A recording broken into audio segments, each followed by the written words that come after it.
আমি ওমরের নামে আল্লাহর কাছে নালিশ করব। কি নালিশ করবে? যে ওমরের আমলে আমি না খেয়ে আছি, আমার সন্তান না খেয়ে আছে।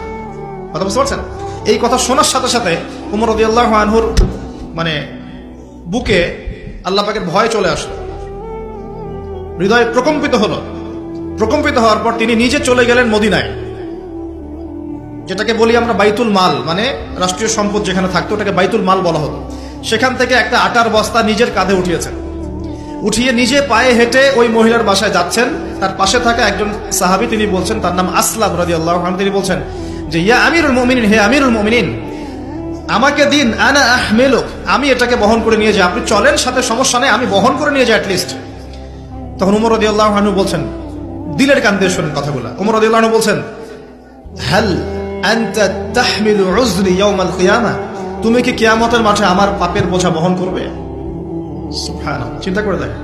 নিজের হাতে গেলেন, রান্না করে খাওয়ালেন, তারপরে বললেন আগামীকাল তুমি আমিরুল মুমিনিনের দরবারে এসো, সেখানে আমাকে পাবে। এই হলো ওমর রাদিয়াল্লাহু আনহুর খেলাফত। একদিন তিনি মেষ, তার যে উট, এটাকে পরিষ্কার করছেন।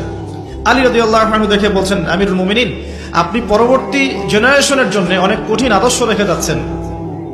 আপনি এত কাজ করছেন, তারপরে নিজের কাজও নিজে করছেন।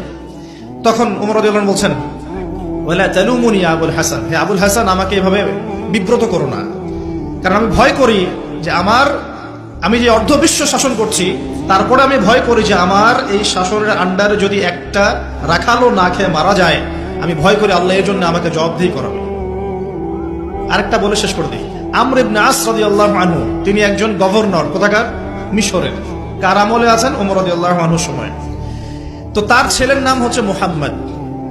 তো সেই মুহাম্মদ আমর ইবনে আসের ছেলে রাদিয়াল্লাহু আনহু।